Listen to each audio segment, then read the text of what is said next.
What's up, guys? Welcome back to Rise and Grind. I hope everybody had a great weekend and is ready to get after it this week. Meg, how was your weekend? It was very good. And it's June, which is June. crazy. Whoa. I feel like every month we're like, oh my God, it's May. Oh my God.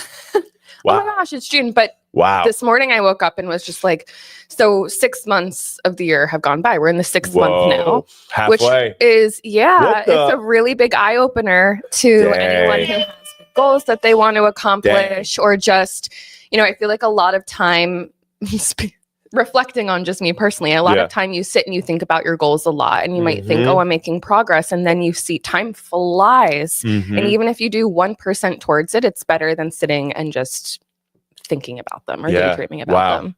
Oh, I mean, we've been talking about like Q2, Q1, whatever, and like we're halfway through the year. Yeah, which is just as of yesterday. Crazy. As of yesterday, we were halfway through the year. Let that sink in. That's actually hit me for a sec now. I'm like, right? Damn, we're halfway. The year went so fast. I found myself walking, and I love summer, but I love fall. Like I really love fall. And so this weekend I was walking and was just like, oh, only a few more months until fall. And then I stopped myself because I can't wish for time to move faster, right? Because yo, don't do that to us. Don't do that to us. Don't do that to us. That's crazy. Honestly, it's just wild right now. I was like taking my garbage out down to the street today. And I'm like, damn, like I'm always constantly in the motor now thinking about AI and whatever else. Like, see, these are the things that I want an AI robot to do for me. That would be genius. I don't care about taking the garbage down.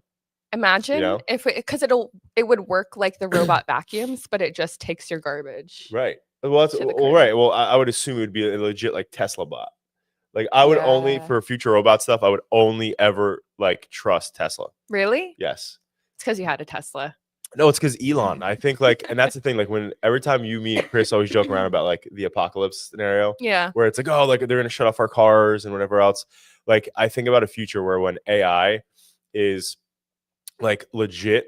And by the way, we got some new transitions, and Rob even hitting them. There we go. Look at that. So, but in the future where we live in a world where like AI is taking over potentially, hopefully not, but high potentially. Yeah. It's like, I think that out of any vehicle or like future robots, the company that will be ahead of everybody else and fighting like hell to make sure that like it doesn't get compromised is Elon and Tesla. Because he's so big about what ethically happens and the safety of that's what I'm saying. Like he's fighting OpenAI right now because he's like, yo, like they are becoming closed source. They're not open AI, they're closed AI. And and they're doing all these different things. Like, and he's fighting these things because it's like what's right versus wrong. And obviously people can agree or disagree with a million things with Elon, obviously. But I just think like in the future where if I'm looking for like a vehicle or like a robot or whatever the heck, I would put all my eggs in an Elon basket versus like again, like perfect example, like back to the whole Chris thing. Chris is like, oh, well, I don't want to have a car because you guys would always bust my chops because I had the Tesla at the time. And it's like, well, your car could just turn off at any time, right? A gas powered car can't. But the truth is that like, well, they're all connected and have tech in it now. You need to find an old like a car. 90s, like a 90. That's why I want an old Porsche. Yeah, right. A 90, like 2 to 95, anything under, I think probably the year 2000 or 99 probably is when things got like real. But I would go even older than that. Yeah.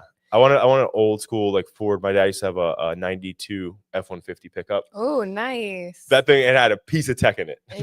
There was no tech in that. Even the windows. I'm sitting there as a kid, like cranking the fucking windows. Yep. Absolutely crazy. Yeah. But anyway, curious for people watching in, like if we were in a situation like that, like I wonder what car you would want or a car company you would trust enough to have that you think it wouldn't shut off or would get back on. So when I think about we're again, technically we're in an AI race against, different countries. So when you think about Toyotas and like Hondas and like even Volkswagens and all these other cars, right? Like even mine's a British car. Like literally, like when you think about all these different cars, we're competing with these people. Yeah, right? I would maybe do Jeep. Like Jeeps are pretty good and they're off-road vehicles. Yeah. So maybe. Yeah, I don't know. That is something to consider because you're right. I mean, cars are manufactured all over the world. So who's to say that the US ones aren't getting certain things put into them? Wow, that's crazy to think about. Mhm. I did not think I was going to wake up on a Monday morning and think about my escape vehicle. There was Totally. an AI apocalypse. AI apocalypse. 100%. It's like what and honestly there's this really I don't know the guy's name. I'm going to botch it, but he's like a really big like he's like a big figure in Canada, but he's moving all his money around because he knows that once AI starts to like hit the banks and starts like and this is a big issue, by the way. And I'm fucking terrified for the world with this. But so he moved his banks out of Canada because he's like, I don't like trust these specific banks in Canada. He goes, in Canada normally has good banks, but he's moving his money around because he's like, when AI starts, like the first few threats that everyone's like worried about is the financial. So like them going, for instance, like whatever money is in your bank account, right? Technically, it's going to go in and wipe everybody's accounts. Yeah. And then nobody will ever know. It's not physical money. It's just a number. That's so the point. Technically, you're just but they're going to wipe all the records. And then how will they ever know how much you had? And then it's going to be you and a quadrillion people being like, oh my where's gosh. my money? Right. Oh my gosh. Right. And so he's like, I'm moving things around because I need to be with secure banks. Bring back your piggy banks, people. Right. That's a scary shit, man. It's crazy. You know, it's really crazy to think about it. Wild to think about. Yeah. Yeah. Me and my dad often have these conversations, and he's like, you live close enough to the beach. If something were to happen, you find a boat and you get out of there. Right. But you know, it's just it's pretty crazy. But anyway, so that's one of the things that people are all like gearing up for as well, because it's like the power grid, financial, you know, and then the third one, what the heck was the third one? I guess it's just like all power, like, you know, and everything. I think about like safety. Resources. So our houses are, you know, alarm systems and security systems, but technically AI can get into that too, or disable that. Well, anything that is connected to the internet. Right. So your security systems go down, your alarm systems go down. Right. Find My iPhone goes down. You'll never be able to, well, you can't even use your phone then. Right. Yeah. That's if you have iPhones. Wink, wink. Yeah. Do you have a feature to find your phone? Me? Yeah. Yeah, absolutely. Oh. Yeah. I didn't know if it was the same thing. So I what the heck is it? It's called, I don't even know what it's called. Oh. Yeah. But it's just your phone. It doesn't connect to like the other devices that you have. Like if I lost like the is there a Google version of like an AirTag or something like that? No, I know, because like, I still, so believe it or not, I still have my Apple account, like, because I have my MacBook. And it's like you have your like back. It's so funny before, because again, just so everybody knows, Adapting Social, we only do MacBooks, right? So like for our laptops, we're not. And there's never a world I could see us ever doing PC ever. No, we'll see what IO comes out with OpenAI with the new laptops they're making. No, yeah, that we'll definitely consider, because Johnny Ives is the man. But anyway, at one point, like I never forget this, we had like there was like 40 of like to find my things in my thing. Oh my god! And it was like at all times you see like, you know, you have all these laptops in the street, iPads, so phones, like everything. So That's I don't know, really either way. I don't know what Android has, because like honestly, I just like I've changed my perspective on that stuff. So like again, like if I lose this, I don't give a shit. Wow. I'll just get another one. That's true. But honestly, that's the one thing that I feel like iPhone has good. Yeah. I do want to take a quick second to shout out Chris from our team. Today on Sunday was his 10-year. Yeah. Yeah. So shout out to decade Chris. at Adapting Social. Yeah, oh my gosh. Yeah, a decade at Adapting Social. Big My guy congratulations. he only has one gray hair to show for it. Only one. That's impressive. A singular one. No, but shout out to Chris. It's so amazing. It's so awesome. So happy to have him for 10 years. I mean, that's incredible. That is incredible to put 10 years into a company, and how rewarding it's been I'm going to speak for him. How rewarding it's been for him. I mean, just the journey of even, you know, us working with him, seeing how he's grown and how he's contributed to the growth of the company. It's been a lot over the past 10 years. So big congratulations. Huge congrats. Yeah. And it's not easy. Listen, at the end of the day, when you're like in a self-funded company, you know, that doesn't have corporate structure and all these different things, like it can be an absolute uphill battle, and the rock keeps falling back, not down the mountain, but on top of you. Yeah. And so like, you know, we've obviously all been there, because like growing this, it's like finding the right team, and then, you know, going through, you know, finding the right clients, and, you know, and building, you know, the right culture. And, you know, Chris has always been, obviously you too, but Chris has always been such a big part of having that culture here. Oh, so, yeah. He's been a huge advocate for culture at Adapting Social over the years. For team and for everybody. So yeah, big shout out to Chris. we're gonna definitely celebrate. We're gonna celebrate Chris. But on that topic, actually, so I had some good conversations over the weekend. I had a couple different business owner friends and people I was speaking with, and it's so funny. I was talking to a couple of them, and one of them's POV is like, I'm replacing half of my staff with AI in the next like 2 years. The other one was like between 50-50, right? And they're like, John, what about you? And I'm like, I'm replacing everybody. No. I'm just kidding. Just Rob. No, but for me, I think the difference and the focal point that I have, and like I think good companies again, and you should look into this. Ask your employer what their plan is with AI. You really should, because stability, and that's why you're seeing right now, people are not job hopping anymore. It stopped. It stopped for a while, but now it's like heavy. Because to be a new person in a company, when we live in this world now where people know that AI is coming in a big way, like they're really kind of staying at jobs that they feel confident in and comfortable in, because they want to grow their roots there, because now the job economy is changing big time with AI. But our goal here is we want to leverage AI so that we can build off of our current team, right? So like we have our current team. I love our current team. I think we have A players here. I'm confident actually in that. And so we want to leverage AI to keep building past that, right? And so creativity. It's like if AI can be used for all of the mundane tasks in your day, you have so much more time for creativity, which means we're helping our clients stand out from their competition. We're helping to build better ideas. It's So we're not looking at it as the POV of like we want to get rid of people. That's not who we are. Like our goal is to just like build off of the people that we have and continue to grow and help them move faster. That's really the best way to use that tool. I do see it in the future making us hire less than we would normally, but not get rid of anybody. So that's kind of our POV there. And I think it's important to talk to your boss and understand that clearly, because I think one of the things the more business owners I'm talking to, like that's what they're focused on. Like, I'm going to get rid of my staff. I'm going to get rid of this. I'm going to get rid of that. I'm going to get rid of this. And it's like, everyone's just so focused on like how they can save money with AI versus like what AI can do to like turbocharge their team, turbocharge their efficiencies. And so, I mean, I think the smart way to look at it, like, and again, in a good company is like, my goal is like, we've built Adapting Social, to where we are today. And now I'm like, okay, well, if we continue to grow the way we are, and we are going to, it's like, now we could do it like with AI helping, and in the future having maybe a few less people than we would have hired, maybe, right? So, but like, it's not a world where we're like, we're gonna get rid of anybody, because we love our team. We have a great team. But that's the thing, you have to really understand what that looks like for the job that you're in. And it could be an uncomfortable conversation. And if you hear uncertainty, like, well, we don't know, we're not sure what that is, or we're not sure what that could look like, you should really think about that, right? Because again, in the next year to 2 years, that could be your job.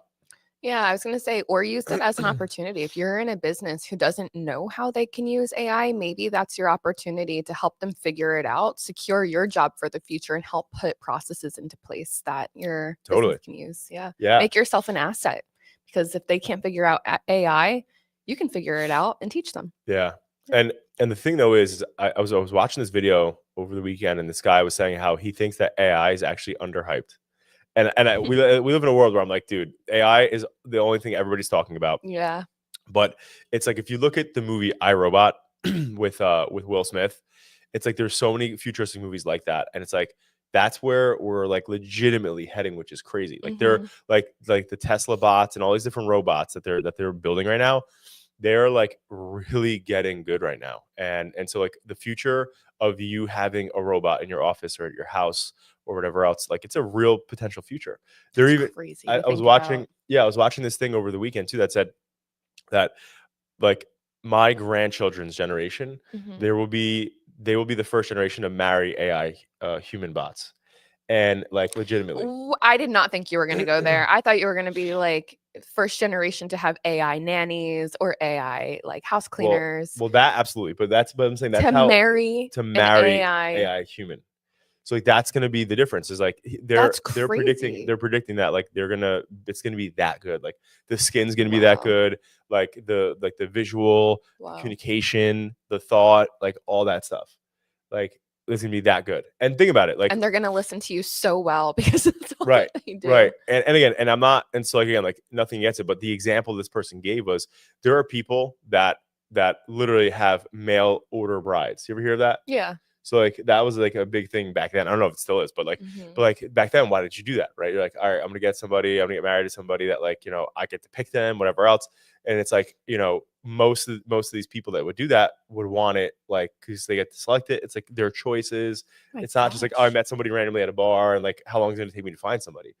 It's like now I could pick the hair, her eyes, whatever. And the same with the girl. Like I could pick a guy that looks like this, looks like that, this height. Like legitimately, you could pick like your perfect avatar and then marry them. And like imagine like you never fight, they do whatever you want, blah blah blah. Like people like complain about intimacy. It's like, well, that's not gonna be an issue anymore, right?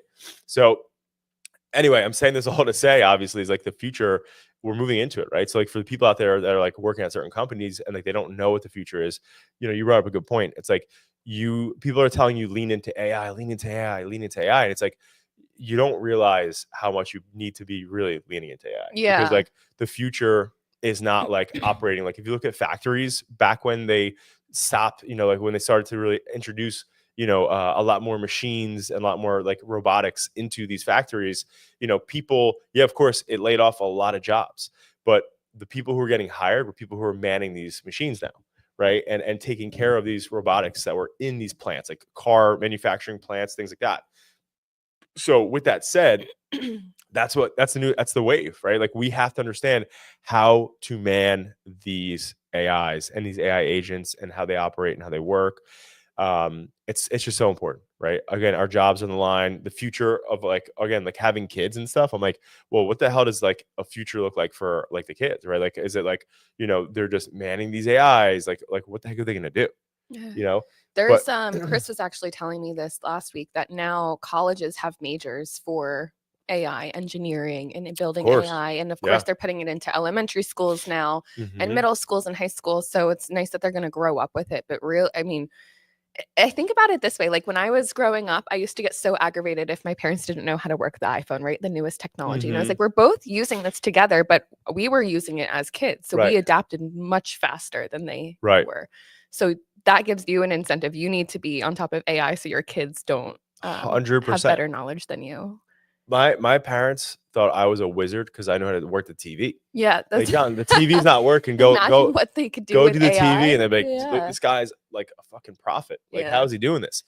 And now with AI, it's like it's gonna be completely different. But anyway, we went on a whole AI tangent. We did. Sorry about that. But that actually rolls into really leaning into AI and knowing it, because I don't think that it's going to replace you. But Meta does plan to, they said, hey, we're going to completely automate all ad creation with AI by 2026. And now it's interesting. Last week, we just had this conversation with a client who's like, these automated ads are really nice. AI will optimize them for me. They'll create them for me. And when we actually audited the ads, they were terrible, because it's doesn't have that human element to what offer are we adding in? How can we make this a little bit more competitive? So it might pull in some aspects from your audience that makes sense, but to have AI makes mistakes too, right? So they might not pull in the right value that your business offers, or maybe even the right location that you're offering. So it's so important to still have an agency or a marketer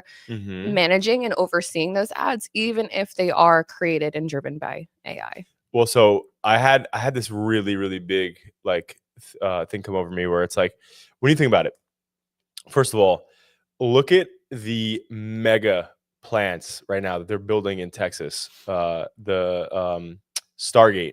Right. Can you actually find an image of that and put that on the screen for a sec? So they're building this like insane speeds factories that are holding all these AI computer systems and chips and like and just the whole system. And they're doing it to be able to process like AI and all these different things. Oracle's there, OpenAI is there. There's just there's a freaking million. Actually, I'm lying. There's 4 major companies there, but it's actually insane, the size of this thing to scale.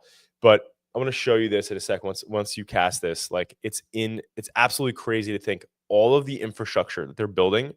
We're going to show this real quick. This is a bird's eye view, but it's $500 billion building. So they're doing this. I'm pretty sure, and I don't know if you can find that in there eventually, but I think that this is like under a year's worth of work that they've super fucking speeded and did this in under a year. Wow. But if you look at how big this is, like this doesn't really even show you to scale, actually. Like this is like a massive, massive, massive plant. But they're building this and they think that the more computer chips and the more infrastructure they have, the bigger and better chance it'll have of being like a human, because that's what they're doing this for. When you think about that, they're building multi-million square foot factories just to make something as smart as us or smarter than us. Picture that. Like really think about that. Instead, like, so when you think about it, I forget the exact amount, but like our like veins and nerves, I forget how many miles. It's crazy how many nerves and whatever the hell, I think it's nerves that we have in our body to actually like make our neural network work like in our brain. And the fact that it's impressive that they have to build these massive, massive factories and spend billions and billions and billions of dollars to just make something that can be as smart as us. And obviously the goal is to be smarter than us, but like that's how much it takes to make that out of a human body. Isn't that crazy? Yeah, I'm just thinking about we have so much untapped potential then. Exactly. Like right. that we're just putting to waste. Right. But I say that, so back to the whole meta component of ad creation. The thing about humans is that we're willing to take risks, right? And when it comes to an AI, agentic AI agent, the thing is that like they're more, again, AI is left brain analytical, right? It's very calculated. It's based off data. It's going to make decisions based off data. And that's like people we know, right? Like how many smart people do we know that are like, boom, like I'm going to stay in my lane. I'm going to do this, whatever. And people are always like, oh, you could have went on and did this, but like it wasn't the safest choice. Yeah. So they didn't do it. And I think it's the same thing with AI. So when you're talking about ad creation or creative, like you're always going to need somebody who is willing to take risk and that's super creative, because it's not going to be doing it. And that's why I say that in the marketing world, that like AI is going to help on the data perspective side, optimization, data, audience, things like that, where like you're always going to need humans to make it creative and to make it human and to make it personal, because that's a deeply connected thing that only humans can understand. Right. And that's why it's so funny, because when you ask, like we study AI over here religiously, like too much, right? Like, and so when I think about it, when I look at like when I ask AI to do things without me having to put in too much work, make this post for Adapting Social and make it sound like us. It never does. Like it never does. It's always so far off. But like that's where it's like, give me some ideas. And when you collaborate, or if you ask it questions about analytics or data and get feedback from it, it gives you a better insight rather than be creative. So I think that's always going to be the issue with AI, is it's not going to be creative, which is that's where the marketer pairs with AI. AI's left brain, the marketer's got to be right brain. Yeah, I agree with that. I definitely agree with that. All right. Moving over to Google AI overview ad testing. We talked about this last week too, which was so funny that we're like, where are ads going to be now? Possibly in those AI overviews. And what do you know? Here we are. Here we are. So the fact that we're going to start testing that is going to be really interesting, right? Because now the difference, you have to remember, the difference is from search. Before, if you went to Google, you'd be on Google, you'd be like, hey, where's the nearest pizzeria near me, right? Or like, what's the best pizzeria near me or whatever. Now, instead of people like going and searching to the map directories or going to the URL, now it's going to give you these ads, as these sponsored suggestions. So it's like, Frederico's Pizza, boom, at the top, right? It's going to give you those things. So it's going to be really interesting to see, because again, it's giving you a recommendation.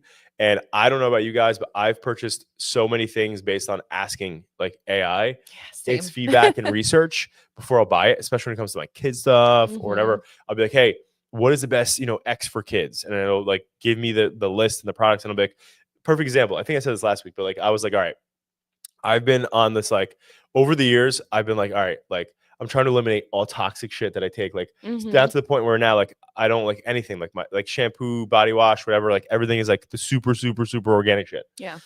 And I did roll back a little bit recently. I was like, I want to go back on my Colgate whitening toothpaste. And I've been on it for like 6 months, and I'm like, all right, I gotta get off this again, right? Because it's just so bad for you. Yeah. So I'm like, find me the healthiest freaking toothpaste that still has whitening, no fluoride, blah, blah, blah. And I'm like, but I want you to open it outside of the US. I want like the highest in European standards and whatever else, because they typically have healthier shit.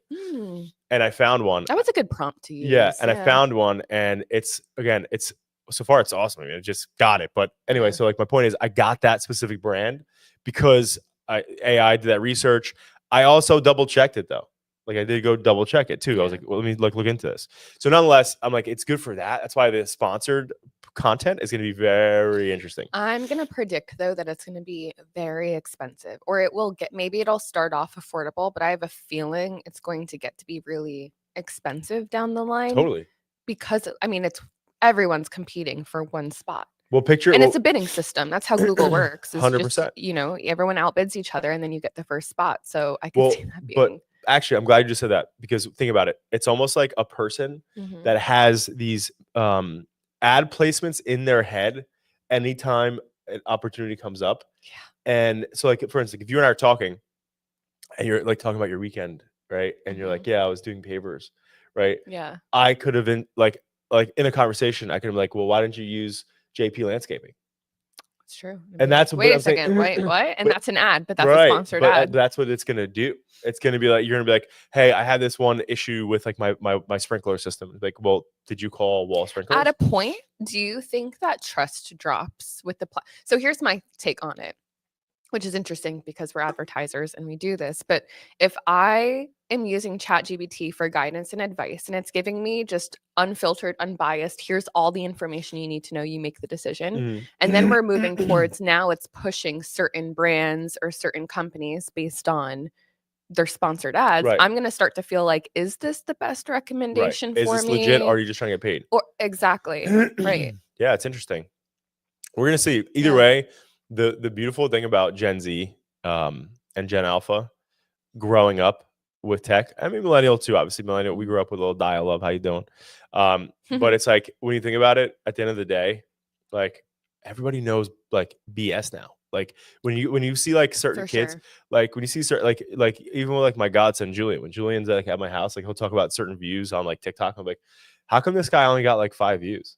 Right? Like, and like he'll ask certain questions, but like the generation growing up heavy into this world is gonna look at that stuff and be like, I know this is BS. Oh yeah. And they're not, it's gonna be unauthentic and whatever else. That's why like people like they stop, like influencers stop being a big thing, like big influencers, and people started liking micro influencers because they felt more authentic. Right. And that's where the world will go. We'll see. I just think like we're smart enough now to sniff out bullshit. And so, you know, that's what it's going to come down to. It's crazy though that Julian's technically Gen Z or Gen Alpha. I think he's Gen Alpha. It's wild that that generation is deeming businesses like real or not based on their views though. Right. Like products real or not based on their views. And that's something to consider too. You can be a business that's been operating for, you know, 2 decades, but then Gen Alpha comes in and sees, oh, they only have 10 views on their content. Right. Like, what is this? They're probably not a real business. Right. Right. Yeah. Interesting. Yeah. Very interesting. All right. I am going to move over into podcasts still being effective. Yeah. So that's mine, Robbie Hot Jobs. Look at him popping on Megan. But anyway, so the one thing that we are looking into deeply, right? Like if you go back when blogs were a huge thing, you know, a couple years back, like again, I would even say 2 decades ago, everyone still and blogs like blew up. Everyone had their own blog, whether you were a mom, whether you were like a journalist, a photographer. People were just following these blogs heavy, and then it shifted because then it was podcast content.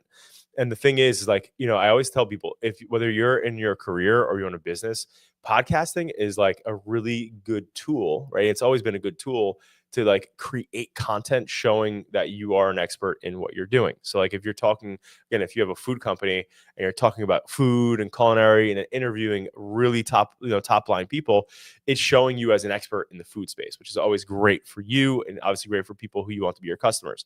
From a sales and a business perspective, it's also great to have people on your podcast in a non-soliciting way, because instead of you calling and trying to call their office and trying to get in touch with these people, you get them on your podcast, you start having some conversation with them, they get to know who you are. And next thing you know, guess what? Now you have a new potential friend or a new potential colleague, And then guess what? In the future, maybe they'll consider you, or maybe they right from the podcast, like, this guy's great. Mm-hmm. I want to work with this guy.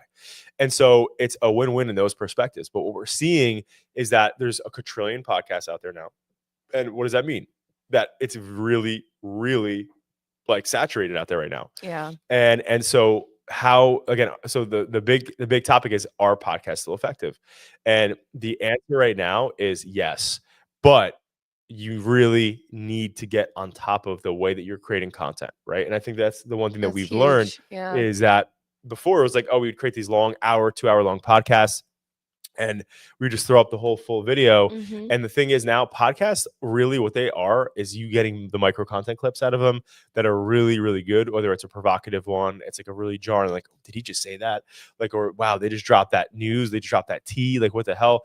So it's like, it's those types of things. And I think at the end of the day, that's what it's about. Like, if you get somebody in your podcast, and that's the same thing with us. Like, we used to just get business owners on the podcast, where now it's like people want to learn about, like, biohacking. They want to learn about certain things with education. They want to learn certain things with medical space, like, things going on in the world with AI, right? Yeah. So it's like, you have to interview people and get people on that are interesting. And that's the thing. Like, over the years, we've had some people on that are good people, Mm-hmm. but like weren't super interesting. And you could see the difference in viewership and the audience. So when you're thinking about having a podcast, it could be effective, but you have to also be in it for the right reasons. It's like the same thing as starting a business. I have so many people that I know, whether it's a podcast, that we know, or like a friend I have, or things like that over the years.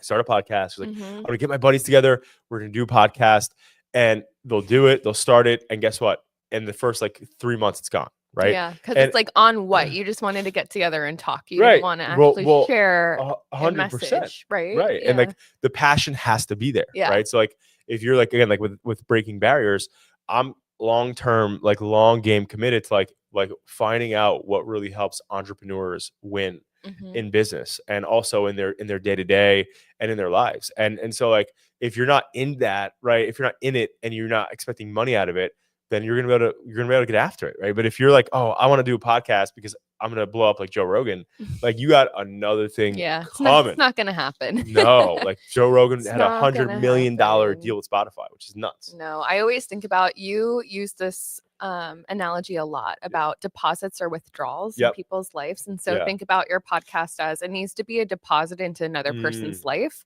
Like, either the information you're sharing, they got a tip out of it, they feel inspired by it. Right. But if they're just listening to you BS with your friends, that's a withdrawal. They're probably not going to listen again. 100%. That's a good point. And on that topic, though, one piece of personal and career advice I'll just float out there that I got years back, which is why obviously I like that whole thing, is that when you think about whether it's a relationship with your client, a relationship with your colleague, your spouse, your best friends, whoever, the people, your neighbors, there is your emotional deposits and withdrawals with everybody, right? And so when you think about it, when you think about somebody in your life, whether it's professional or personal, if you are in a position where if you fuck up, you do something wrong, or you mess something up, like, and that person is going to be insanely pissed at you, that means that you don't have any like solid deposits. Like, your deposit versus your withdrawal with them is not a good standing. So again, a positive deposit would be, oh, John has always been there for me. He shows up for me. Like, if I need somebody, he'll be there. I had this one really tough time and John was there for me. Like, and that's consistent. I know I can rely on John. He's always there. The other side of it is like, oh, like, John wasn't there for me, or John like is doing X that like just drains me, or whatever else. And if you don't have enough of those deposits, when something goes wrong, boom, you're in a bad situation, versus the perspective of, if something does go wrong and you do have positive, deposits with that person, then they're like, all right, you know what, this is a tough situation, but like, I know like John has been there for me for like so long that I'm going to bypass this. Like, I'm not going to make a big deal out of this.